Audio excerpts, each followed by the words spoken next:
এই মুহূর্তে নজর রাখবো ভাঙড়ের দিকে। ভাঙড়ে পিছিয়ে গেল তৃণমূলের জনসভা। আরাবুলের গ্রেফতারের পরেই পিছল সভা।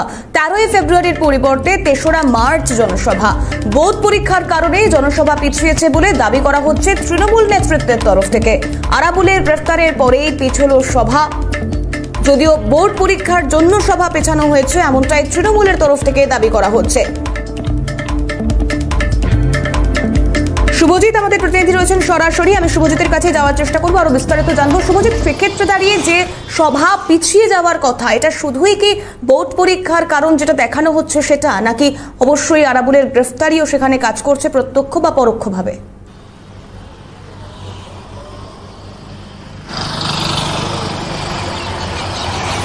একেবারে আমরা প্রত্যেকেই জানি যে ভাঙড়ের দুর্দণ্ড প্রতাপ নেতা, তৃণমূল কংগ্রেস নেতা আরাবুল ইসলাম, তাকে গ্রেপ্তার করা হয়েছে গত বৃহস্পতিবার। কিন্তু তার পরবর্তী সময়ে আমরা একাধিক পরিবর্তন বা একাধিক কর্মসূচি পরিবর্তন দেখেছি তৃণমূল কংগ্রেসের।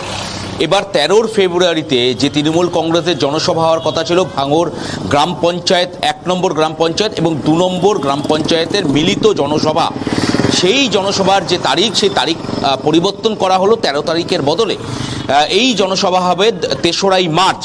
কিন্তু এই জনসভার হঠাৎই কেন এই তারিখ পরিবর্তন করা হলো, এই প্রশ্নের উত্তরে কিন্তু ক্যানিং পূর্বের বিধায়ক শওকত মোল্লা তিনি জানাচ্ছেন যে আইসিএসসি বোর্ডের পরীক্ষা রয়েছে, মাদ্রাসা বোর্ডের পরীক্ষা রয়েছে, যে কারণে এই জনসভার তারিখ বদলানো হচ্ছে। কিন্তু কোথাও গিয়ে ভাঙড়ের মানুষ বা এই মুহূর্তে রাজনৈতিক মহল তারা মনে করছেন যে এই মুহূর্তে এই যে তারিখ পরিবর্তন, সেই তারিখ পরিবর্তন একমাত্র কারণ হচ্ছে ভাঙড়ের দুর্দণ্ড প্রতাপ নেতা আরাবুল ইসলামের গ্রেপ্তারি, এবং তার গ্রেপ্তারি হওয়াতেই কিন্তু মূলত ভাঙড়ের এই জনসভার যে তারিখ, সেই তারিখ বদলানো হয়েছে।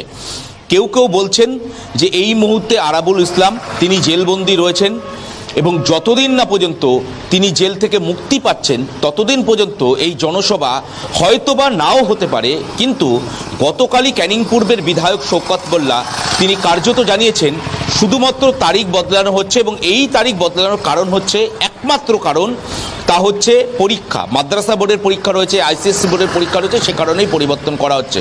কিন্তু রাজনৈতিক মহল তারা কিন্তু মনে করছেন যে এই মুহূর্তে আরাবুল ইসলামের গ্রেপ্তারি কোথাও গিয়ে ভাঙড়ের যে তৃণমূল কংগ্রেস সমর্থক বা কর্মীদের মধ্যে কোথাও গিয়ে অনেকটাই তারা নিরাশার মধ্যে রয়েছেন, এবং এই মুহূর্তে এই জনসভা হলে সেক্ষেত্রে কতটা অক্সিজেন তারা পাবেন এই বিষয় নিয়ে একটি সন্দেহ যেরকম রয়েছে। অন্যদিকে কোথাও গিয়ে আরাবুল ইসলাম তার গ্রেপ্তারির পর তার যে ব্যাটন, সেই ব্যাটন ধরার জন্য বা শক্ত হাতে ধরার জন্য এই মুহূর্তে জনসভাকে সম্পূর্ণরূপে বাতিল না করে ক্যানিং পূর্বের বিধায়ক তিনি জনসভাকে পিছিয়ে নিয়ে যাচ্ছেন, এবং আগামী 3রা মার্চ তিনি এই জনসভা থেকে বক্তব্য রাখবেন এবং নতুন করে তৃণমূল কংগ্রেস কর্মীদেরকে অক্সিজেন যোগানোর যে কাজ, সেই কাজ তিনি করবেন।